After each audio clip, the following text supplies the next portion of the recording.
everyone, and welcome to this theater talk for Breakfast Served All Day. My name is Lila Rosa, pronouns she, her, and I'm the director. My name is Jonah Fisher, pronouns they, them, and I'm the playwright.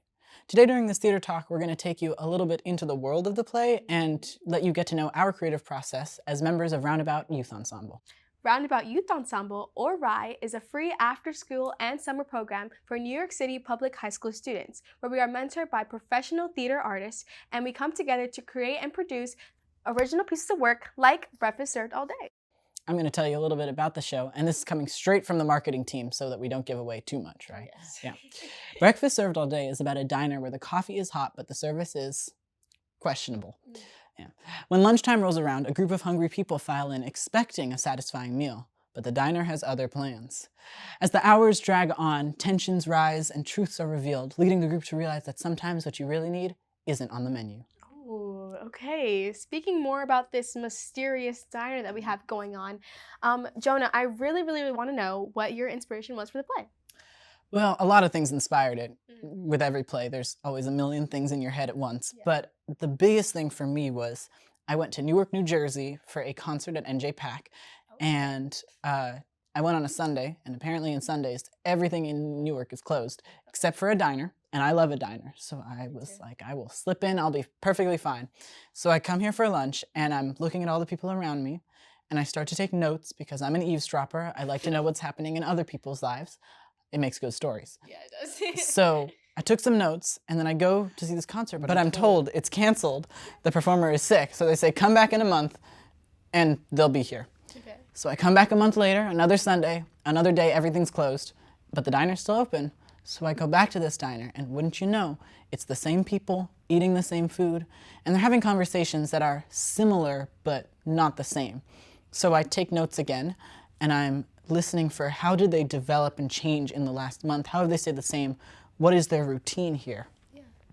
And from there, I started to think about that more on a large scale, about people doing the same thing over and over. And that was really where the play grew from. Yeah, that's kind of like weird that they were the exact same people that the two random times you went. That's kind of fated in a way, like. I guess so. I think there's a lot of fate and destiny in this show. Yeah. Yeah. And I think it was destiny that you're directing it. Yeah. You know, you've been with this show for a while. You started not as a director, but as an actor in one of the stage readings. So I would love to know, what has been your impressions of the piece, and how has your view of it changed from going from actor to director? Firstly, when I became the actor, I was the actor for Cass, and in the play, she's a very headstrong, like confident girl in her wording, and I was just really excited to play someone that strong in her own self, and then just keep on doing the research about that, and then looking to the relationships and dynamics she had with other people, like her sisters, her other two sisters, and their not only their relationships, but the beginning of the reason why they come into the diner and how that plays into effect, and then looking more into all the other characters and how their different dynamics play into effect with one another, and that just kept me very intrigued into the play. So when I had the opportunity to become director, I knew instantly that this was the play that I wanted to work on, just because of all the different dynamics they had, and also the way the diner was represented and how immersive I thought the diner could be. And so I just really wanted to find a way to work on that and really bring it to life. So are you going to be focusing on immersion as a director? Yeah, well, we'll have to see when people come watch the play. But yes, it's definitely one of the things that I'll be working on. And speaking about the creation of the diner and how immersive it is, I kind of want to know how your process was when writing the play, and how that changed over time, if it did. It definitely did, I can tell you. Every play starts imaginary. There are people in your head in a world that doesn't exist. And you put it on a piece of paper, but it's no more real on a piece of paper than it is in your head. So for me, what was so exciting was handing it off to actors and hearing these actors become these characters. And I start to realize that these characters are alive. They are real people. They have real lives outside of the window that the play is, that we are seeing them from. And after hearing those actors, I really went back to the script and I looked at these characters and I looked at their relationships. You talk a lot about the sisters, For me, looking at them sort of was what is their family like? Why are they here? And I did that with every character, really tried to understand who they were, what happens before and after the play.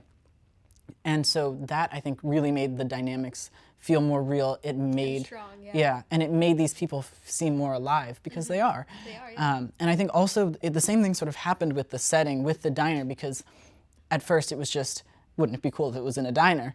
Yeah. But then the more I think about it, the more I realize that diners are alive in the same way that any place is alive when we give it meaning.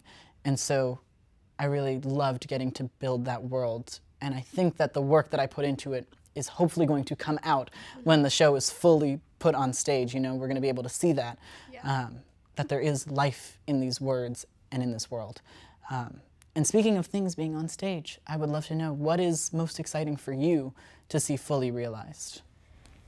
Most exciting for me is really bringing the diner to life, and going on more on the topic of the background of the actors, and like not just where they are right now in the diner, but how they came to be in the diner. And so just showing that in the life throughout the play, and then showing how the diner plays a big role in some sort of way, and just bringing the whole entire concept to life, and like not only working with my actors on that, but also working with like all the other different departments that we're working with. So like lighting, scenic, sound, and then the costuming of it, like all the technicalities that come into it. I'm just so excited to see all of it come to life and just be this big immersive place for the audience to be in, but not only the audience, but everyone who's worked on it, and see the beautiful work that's come. Yeah, and like kind of throwing that question back to you, kind of want to know like what you thought about it. I have to be careful so I don't say anything that gives stuff away, but to me this play is magical. It is, I mean, it's magical because it's a play and I wrote it, but there is a magic in this world, in this play, and I did not know a ton about it, so I was very vague when I was writing it. And now I'm really excited to see how other people interpret it and what they think that looks like. And I'm really excited to see that on stage and watch the actors interact with it and just feel like it exists, you know? Yeah, I'm really excited to see it too, and I hope that you like what you see when we produce it. Oh, I think I will. Okay, great. You are a very good director from what I've seen. Thank you. You're an amazing playwright from what I've read. Okay, so I know we've been doing a lot of talking back and forth with the questions, so I just really important question that I want to get out here before we end. Okay. Yeah? Yeah. Okay. I think I can handle this, right? Yeah, get ready, okay? Okay. Deep breath. Okay. What is your favorite diner memory? Oh. Yeah. I think, off the top of my head, when I was in elementary school, we were across the street from a diner, the Neptune 2 diner, which is one of the best in Crown Heights. Yeah, Okay. it was awesome. And after every school performance or show, you would go to the diner to get dinner, because where else are you gonna go? You know, it was super convenient. So all these kids would be there, and it was always very exciting for us. We had just gotten off stage. We felt like we were the greatest stars who ever lived. So I was in the fourth grade, and I had sung the GNU song, which is this old British comedy song, but they did it on the Muppets, so that's how I learned it. And I was very proud of myself. I hit all the jokes, I got all the laughs, and I was here in the diner, still fully in costume, so rainbow button-down shirt and ranger hat, because that's what made sense to me. Yes, I need to see that. I'll look for it. Okay. And I had a plate of French toast and hash browns, which is my diner order. And I was just really happy. I was surrounded by people I loved. I was very proud of myself. It's a good memory. What about you? Oh, what about me? Okay, not so more of a favorite memory in the place, but the specific place itself. I had this favorite diner called Riverdale Diner. It was like also 2 blocks away from my house. I would go there every weekend with my parents, my brother, and my family, and I would always get the same exact order, which I get at any diner, which is an order of a big fat waffle with syrup, whipped cream, powdered sugar, and a side of hot chocolate. And yes, a most amazing thing ever. But a few years ago, it was burned down, and the owners never got it back, so I just pass it every day, and it just sits there.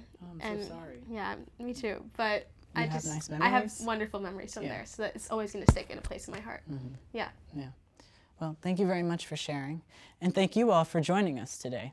If you're still interested in Breakfast Served All Day and want to look into more about the show or getting tickets, you should visit the Roundabout Theater Company website. And check our socials, which we'll probably post it here. Or here. Or like here. Or here. Or, I don't know, We don't somewhere. know. But I hope to see all of y'all at the theater. Ooh. Yeah. See y'all at the diner. Oh. See ya at the diner. Okay, bye, y'all. Have a great day.